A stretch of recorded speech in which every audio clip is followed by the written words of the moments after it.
Would like to call to order the Tuesday, July 7th, City of Concord Council Work Session.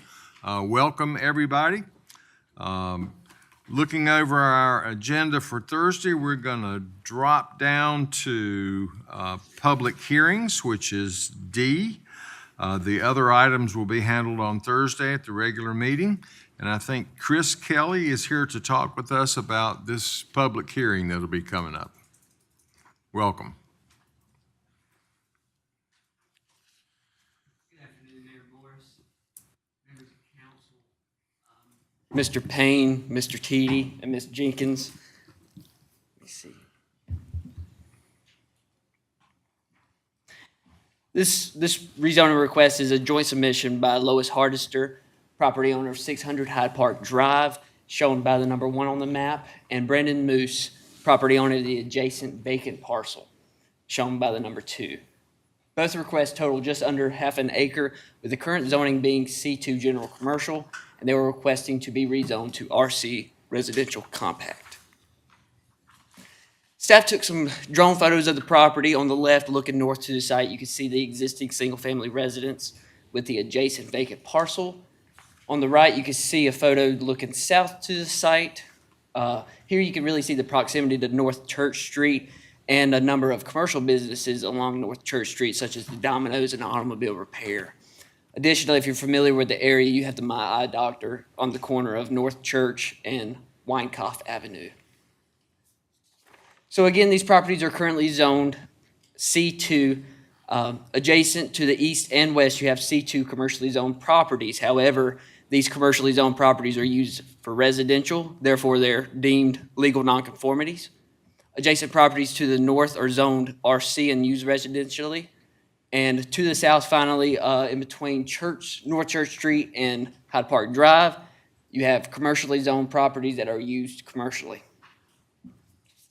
The 2030 land use plan currently designates the subject properties as suburban neighborhood. However, the RC zoning district is not listed as a corresponding zoning classification. Therefore, this request will require a land use plan amendment to urban neighborhood, as the RC is listed as a corresponding zoning classification. Before you on the screen is the suggested statement of consistency supporting approval and denial. On the left, you have language supporting approval from the planning and recommended unanimously by the Planning and Zoning Commission. Alternatively, supporting denial you have on the right. And next steps, approve or deny the statement of consistency, approve or deny the zoning map amendment, and approve or deny the land use plan amendment. And I'd be happy to answer any questions. Okay, questions for Chris? Chris, I have one. And I may have just missed it in the packet. If I did, I apologize. So it's interesting that we've got 2 different owners or 2 different applicants. So we're submitting both of those parcels. They each own one together. Are they joining those? They're joints. One application, one submission, joint Okay. request. Okay. All right. Thank you. Can you go back and let us look at that map again, please? Which map would you like to see? The zoning map? I think there was one prior to this. Okay. Yeah, this one. Yes, ma'am. Okay, I was just trying to kind of get a spatial location where we are. Okay.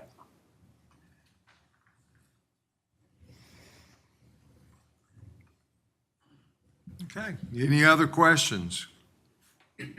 All right, thank you, sir. Okay, next up, I think Mary Carr is going to talk with us about the public hearing number 2. Good evening, Mayor, members of council, Mr. Payne, Ms. Kolchinsky. My item this evening is the request to approve the submission of the 2026-2027 Annual Action Plan for the Community Development Home Program and Community Development CDBG, or Community Development Block Grant Program. So this is the regulatory requirement. Each year, home requires an action plan for the CDBG and home programs. This is included in the budget that was approved. The funding allocation for the CDBG program is $636,888, and that does include a projected $900 of program income, and that program income does come from either properties that are sold that have liens against them, or either it is the repayment of a project that is required under the program. And the budget for the home program was $1,355,886.82. The 82 cent was terribly important to HUD. That does include program income for home in the amount of $85,799, and that again is projected for the funds that will be repaid by homeowners for their rehab loans, or either repayments that should be coming in this year for the sale of property. Again, this is included in the budget each year, so it's already been approved. This is simply the request to submit this to HUD. We did provide public input from January the 4th to March 31st. We did also have 2 in-person public hearings. Those were held on March the 11th and March the 26th. As with previous years, we had much more response from the online piece than we did the in-person. But all of those comments that we did receive were included, or are included, in our annual plan that was included in your packet. And I'm happy to answer any questions you may have. Do you actually think anybody from HUD reads this? So oddly enough, our HUD rep will review to make sure that there are certain points that are in it. And if those points are not in there, she is more than happy to send it back to us and tell us we've done it wrong. Outside of her, no. Okay, any other questions? All right, thank you. Okay, next up, I think Rashawn is going to talk to us about neighborhood matching grant awards.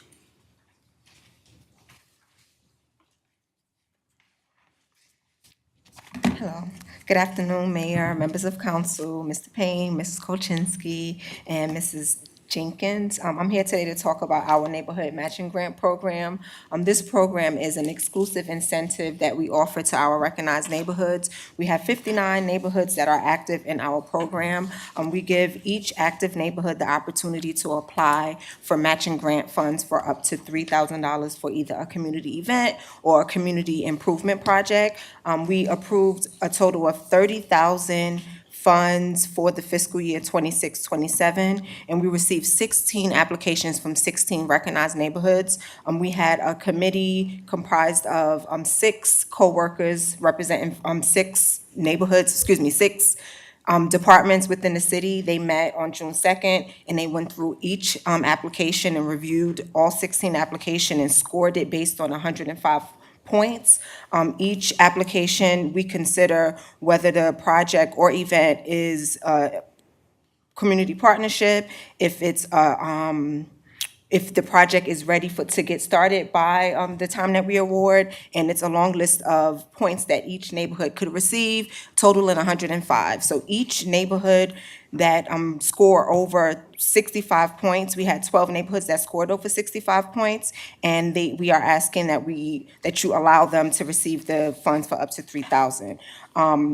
If you approve this on Thursday, we will have 12 projects that we recommend. And if you look on page 70 of your packet, you'll be able to see the names of each neighborhood that applied, as well as the project descriptions and the individual amounts and total amounts for their total project. So if you do decide to approve the 12 recommended projects, we will use the full $30,000 that we allocated for fiscal year 26-27.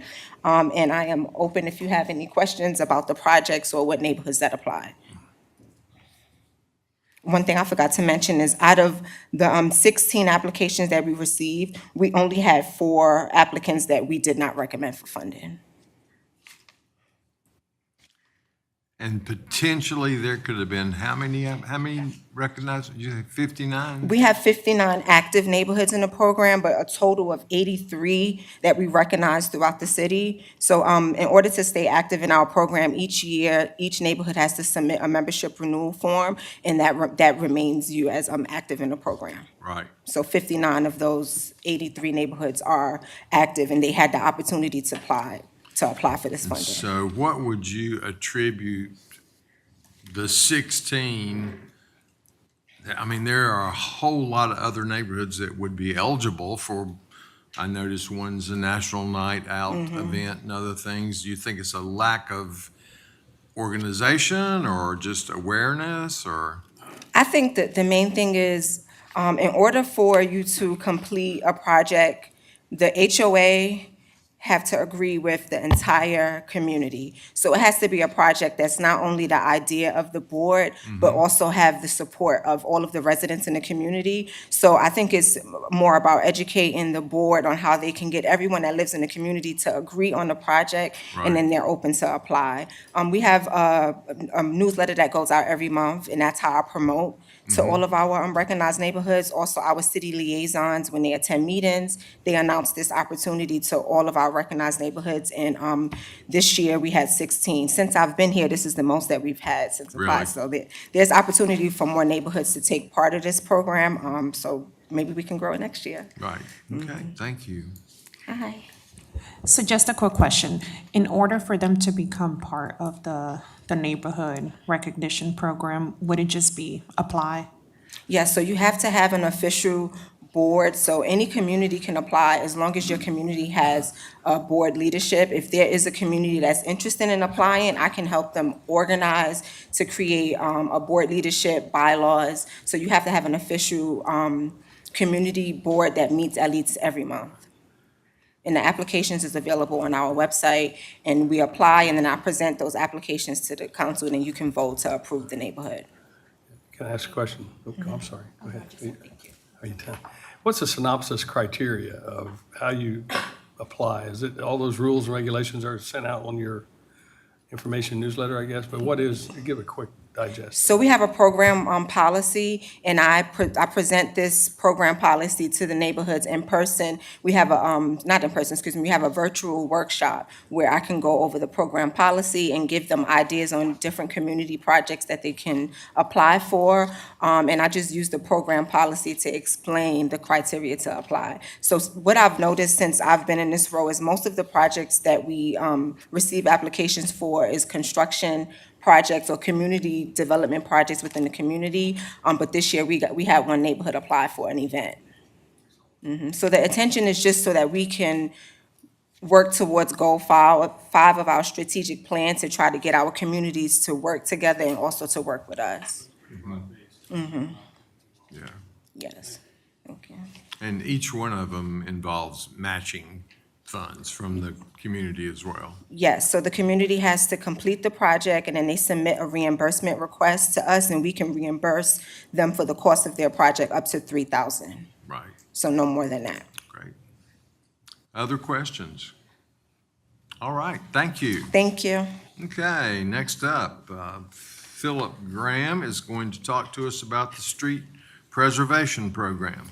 All right, thank you, Mayor, members of council, Mr. Payne, Ms. Kolczynski, Ms. Jenkins. This is our annual resurfacing contract. And we put this out to bid, received 6 bids on June 24th, with the lowest bid being $5.5 million with the NJR Incorporated Group. We're doing 26.2 lane miles of roads this year, 2,000 tons of asphalt patching, and all of this work is set to be completed within 270 days of the notice to proceed. I will note this also includes our major resurfacing program. This year's street is McGill Avenue. We'll be resurfacing and working with Parks and Rec on the restriping of that with plans that we've worked together on. Happy taking questions. Okay, questions for Philip? Philip, how often do? We had that truck that came and evaluated all the streets. How often do we do that? So, I thought it was an amazing program. yeah, we do that about every 3 or so years, kind of depending on how the winters are. We can stretch it closer to 5 years. Our last one is only about a year old right now. So that's the data we're running. This is actually the first contract running off of that data since we've analyzed it. We recently went to a workshop comparing that data with other cities, and I know that people care most about the road in their front yard, but we actually score probably some of the highest scores on average across the state around our peers. So it's turned out really well. Just a quick question, Philip. Have we worked with NJR Group before? We have. Okay. Yeah, we have. More recently, they've won quite a few of the NCDOT contracts. So we're looking at most of their more recent contract work they've done, and they seem to be completing those projects relatively close to on time. Aren't they doing the bypass on Rock Hill Church? Are they doing that one as well? Yes, the Union Cemetery project, yes. Yep. They're doing that one, and they have a number of the intersection realignment, just in general in the area. Division 10, they've won a lot of their contracts since they're close by. Okay, any other questions? All right, thank you, sir. Okay, next, Taylor Morris is going to talk to us about the skate park, pump track, sculpture garden, et cetera.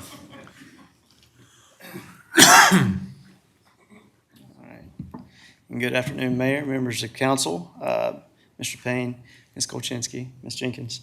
It's my honor to introduce the work that's been conducted for the Academy Gibson Skate Park, Pump Track, and Sculpture Garden in coordination with the firm Withers Ravenel as a part of the bond projects. Here, we'll just take a quick reintroduction to the site. So currently we're looking from the southwest corner of, you've got Kerr Street on your bottom left, Cedar Drive on your right. This is the future location of the skate park, the pump track, a restroom building, and shelter with additional parking, as you'll see in final design. And then on this portion of the site, we're seeing Clearwater Art Center and Studios to your left, part of the Village Greenway that leads up towards Academy Recreation Center. And this is the location for the sculpture garden and performance areas. Now, the master plan for the overall Academy Gibson projects were approved by council in September of 2022. As you can see here, this was the overall master plan, and then highlighting specifically the area that's closest to Clearwater, encompassing an open space with a shelter, some loop trail, and then, as you can see on here, a pump track that evolved into us looking at the skate park from that point.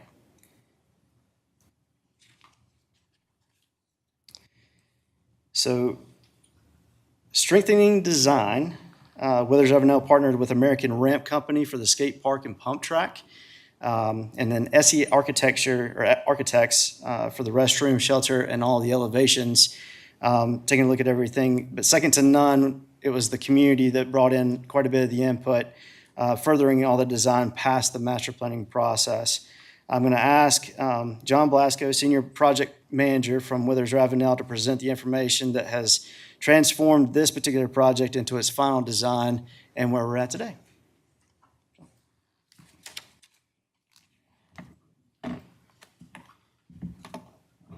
All right, good afternoon. Happy to be here. Happy to see you all. This is the fun stuff. This is stuff I love to do. I'm a landscape architect and senior project manager at Withers Ravenel.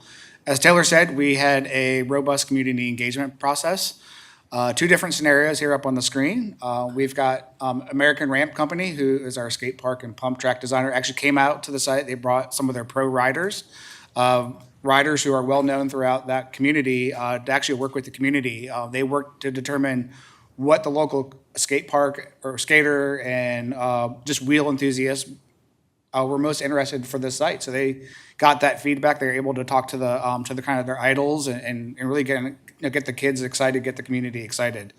Additionally, we met with the Clearwater Arts Center one day, a couple years ago. We came out and did a 3-tier community engagement session, met with the stakeholders early in the morning. We did a design charrette in the afternoon where we actually asked the stakeholders to help design the site. And then that evening, we presented our concepts to the community for feedback. So taking all that feedback from the riders, from the skate enthusiasts, from the art center, from those, from the community, really took all that information and pulled it together into a final design. So this is the site, just to kind of orient you. Cedar Drive is on the top, Kerr Street's on the right. They got the greenway and stream that bisect the site, so just a little bit skewed from the aerial image that Taylor showed, but hopefully that orients you a little bit. Clearwater Art Center there is at the bottom. I'll zoom in to each section to kind of talk a little bit more in detail. So zooming into the skate park pump track side, we've got a parking lot that accommodates 18, 20 cars or so. We've got a skate park that incorporates a variety of elements that are meant for all ages, all different wheels. So skates, rollerblades, scooters. You're trying to think about all ages. So we're really trying to get not just one specific community of riders, but trying to get the broader community of riders activated. This is also where we have our restroom and shelter building, which I'll show you a rendering of here shortly. And then we have, obviously, we've got to control our stormwater on site, so we're really leaning into sustainable green infrastructure technologies. A constructed wetland, which is that kind of the bigger oblong shape, meant to really mimic the ecological functions of a wetland and control our stormwater coming off all that pavement. Additionally, we have a rain garden there at the bottom end of the parking lot. So really thinking about how do we control our stormwater in a very sustainable but also aesthetically pleasing way. These aren't big, grass bowls that you put a fence around. These are something that have a very robust plant life, attracts wildlife and such. So it should hopefully be and actually more of a attractor, more of a feature to the park rather than just a big ugly bowl of water. So looking here a little bit at the skate park. So some of the features that you'll start to see in this, a ramp or quarter pipe and half pipe ramp that will attract different levels of skill. It allows kids who are young and maybe learning a chance to start off slow, build up. You can see the bowl there that varies from 4 to 6 feet in depth. Again, giving a wide range of opportunities for those different skill levels. Here's another angle of that. In addition to the half pipe and bowl, you'll see a variety of ledges and rails and stairs, all things that allow kids to do a whole bunch of different activities and tricks. Again, starting off early, building up to a much bigger or higher skill level. You can see on the left side of this image, that would be the pump track. This is based off of a design that is used in competitions internationally. So as the park develops, as this gets developed, as the excitement builds, there's actually the opportunity for this to be a competition level facility. So to be able to attract events and competitions from across the region. So I think a lot of opportunity and excitement for this park. Again, you can also see the different rails, different levels of stairs. Again, the whole idea is to bring the broader community together, to give them a wide range of activities, skill levels, and allow kids to really start off slow, build and grow, and become really excellent riders. This is the restroom shelter building. We're really proud of this. It's, we see a lot of cookie cutter buildings. This one has a lot of really nice architectural features. It integrates a picnic shelter into the roof line so that there's a place for the kids to hang out and, escape the sun. It's a place to hold birthday parties. It's the place for kids to sit and wait, while their friends are arriving to the park. So we think that's a really nice feature of the park, and we'll add to that aesthetic appearance. So jumping over the creek onto the Clearwater art side. We always thought it was a little weird to have a skate park and pump track combined with a sculpture garden, but I think just the way the site is divided naturally really makes a lot of sense. So the sculpture garden and performance area is tied to the Clearwater Art Center, as we said. The idea for this was really to give an open space where the art staff can really curate a outdoor art gallery. The opportunity to place sculptures, none of it is prescriptive. It's really more about that opportunity. So a lot of things that were talked about in that design process were Can we have art that is interactive? Can people go up and touch it, feel it, possibly climb on it, depending on what the piece is? So it really provides that opportunity. And then you can see the stage area. For now, it's a temporary stage area. You pull in a trailer, set up some platforms. It's an opportunity for maybe a Friday night bluegrass band or maybe a comedian wants to come out. But it's an opportunity for the city to hold small events here. That lawn where it says mural walk is actually sloped towards the stage, so it starts to provide that amphitheater feel to it. Adjacent to the that kind of lawn area is that mural wall. So the idea, not fully designed yet, it's really going to be part of an art piece, but the idea of a wall that can be an art piece that A, helps define the space, it helps kind of screen the adjacent uses, but also gives artists a really nice canvas that can kind of change over time. And then finally, we've got the dining terrace there, which is an opportunity for the city can bring out food trucks, park the food trucks there in the parking areas. People can have a spot to sit down and eat their food while the event's going on or while they're wandering around the sculpture garden. So a couple of views of that. This is from that dining terrace. So again, the different pavement materials help really define those spaces. You move through it, but you can also stop and stand and sit, read a book, eat your dinner, whatever. So it gives that place that kind of opportunity to just be away from the hubbub. And then you can see here's that event lawn looking down towards the stage. It's possible in the future that maybe that'll be a permanent stage. I think that's something that will develop over time. And there's the mural wall. Again, this isn't meant to be prescriptive. This isn't the final design of that wall, but the idea is that it'll be an art piece that an artist will be commissioned, or maybe even multiple artists will be commissioned to provide their own touch on the space. So with that, kind of the big thing that everyone wants to know is where we are with budget. We're sitting about $3.9 million conservatively. We had a third-party cost estimator come in and do an estimate for us. So this is based on some, I won't say real numbers because it's not a bid, but it's based on numbers that have been seen in the industry. So it's kind of where we feel like we're sitting right now. And with that, we'll take any questions. I have one, please. So I'm not obviously real cool. So a pump track means bicycle? So it means it could be any wheeled, any non-motorized wheeled device. So bicycles, rollerblades, like the Razor scooters. Okay. Anything that's not motorized. And the idea is that you use your body weight and your momentum to carry you through. So you kind of up and down and shift your weight, and it helps carry you through those dips and the hills and the turns. So a skate park and a pump track, you can skate or ride a bike on either one? Correct. Right? Correct. And then how much distance? Like, is it a mile track if you were like measuring it? Is it a 1 mile? Like, No, with it's all the pretty dips short. and- I don't know the exact distance, but it's probably even less than a quarter mile. So it's Okay. pretty short, but the idea is that it gives you a lot of different movements as you kind of make your way around it. Okay, great. Thank you so much. I appreciate that clarification. You're welcome.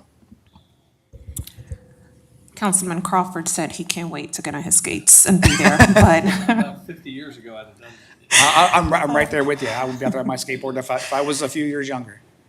But I do have a couple of questions, and some you might know the answer, and some might just be parks and recs, but this is very niche, and it's amazing, though, to have this facility here.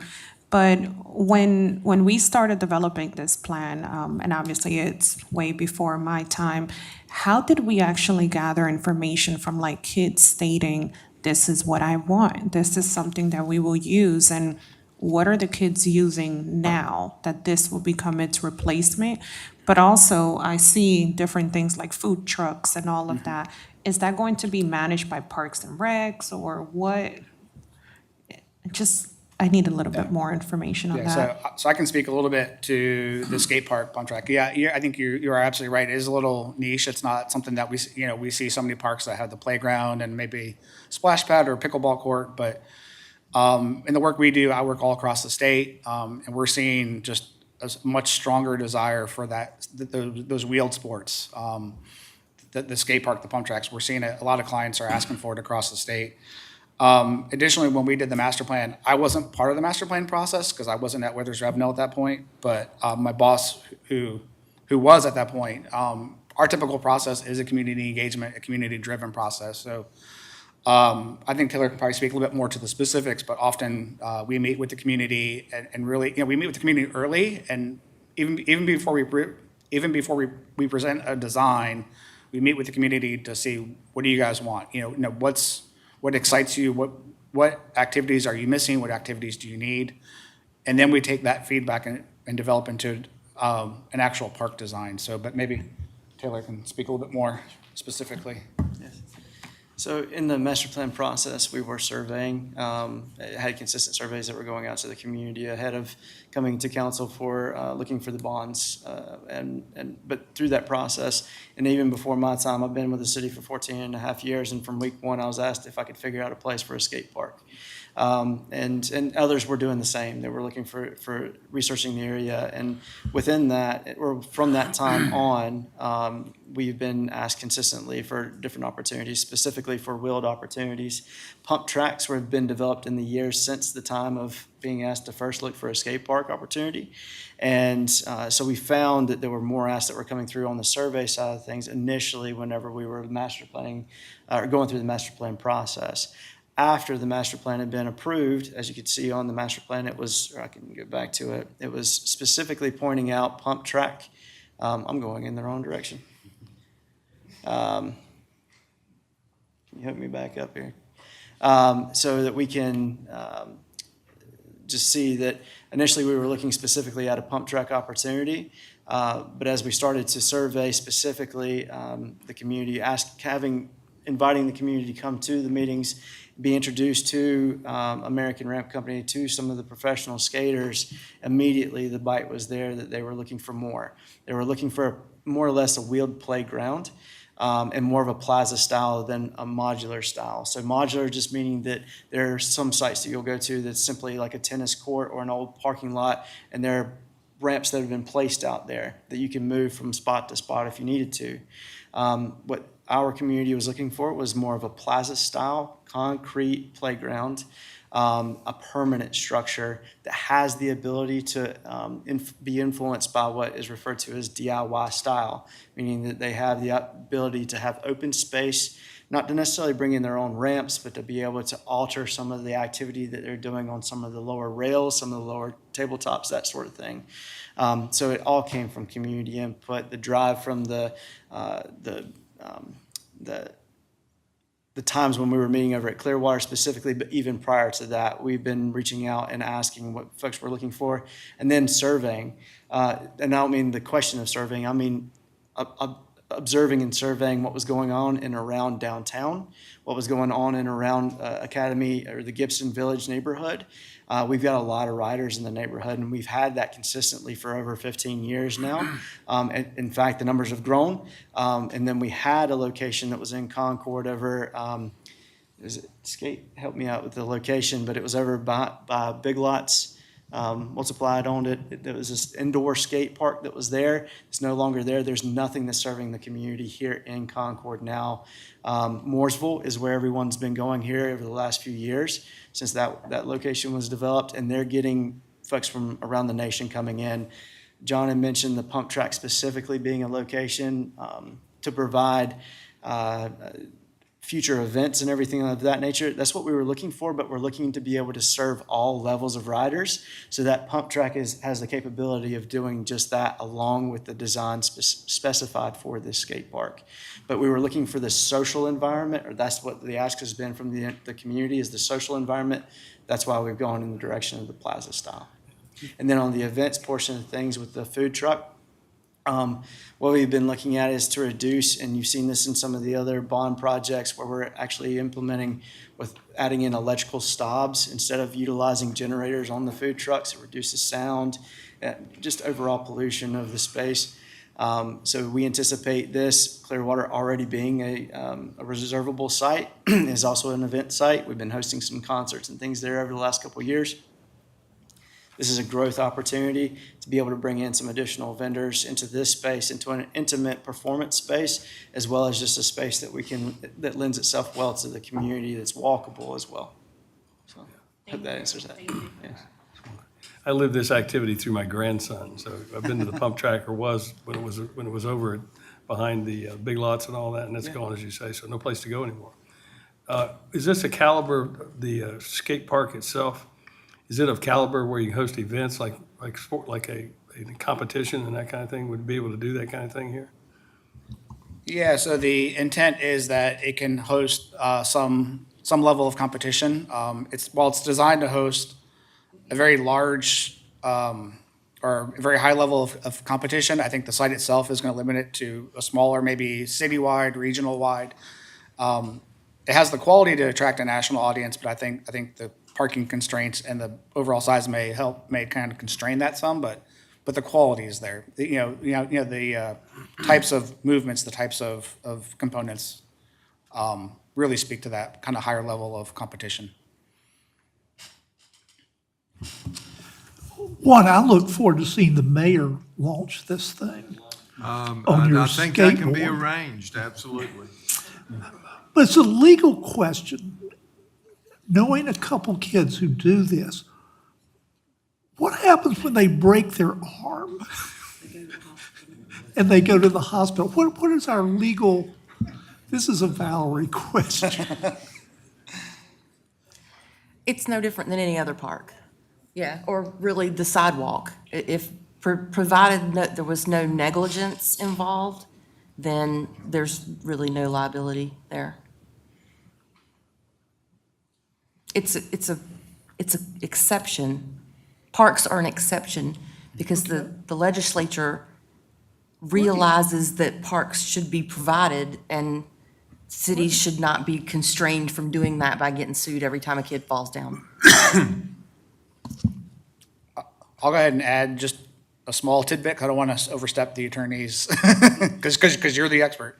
But as far as the negligence piece is, American Ramp Company, who is our designer, they are a nationally recognized skate park and pump track designer. They've worked in, I think, probably every state across the country. This is what they do. They are riders themselves. So I would say there's a high level of confidence that the skill and the care that went into the design is not a fly-by-night, someone making it up on the back of a napkin. It's fully thought out by riders, by experts. So I think you can feel really confident knowing that that negligence piece goes away because of that skill and care that goes into it. And that's something that's more likely to occur 30 years from now when somebody comes to make a repair. Okay, additional questions? Thank you very much. Thank you. Okay, I think Valerie is now going to talk with us about an interlocal agreement with Cabarrus County. So some years ago, the city entered into an economic development agreement with Concord Master Venture.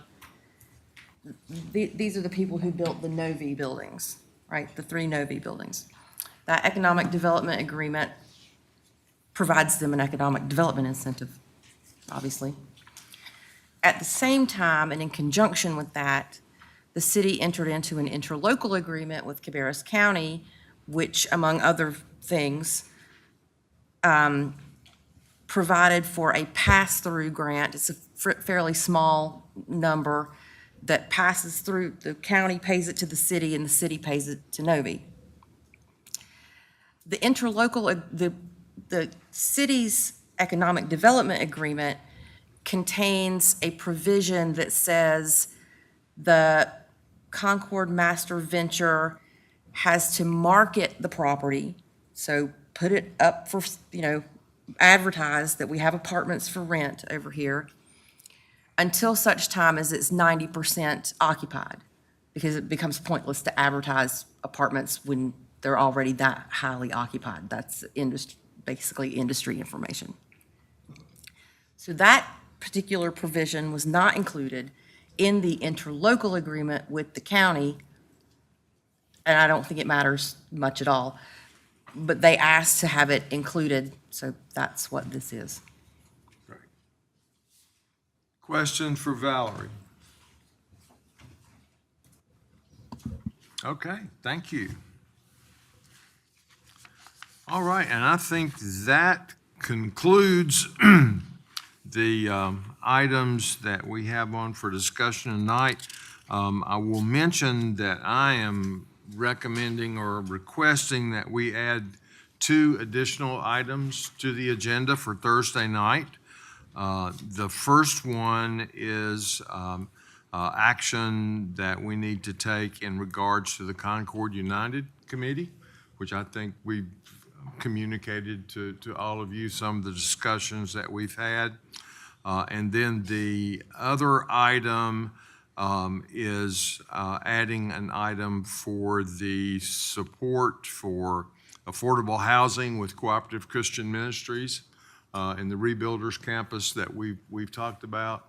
And that will require some discussion and budget amendments and so forth, if everybody's okay with that.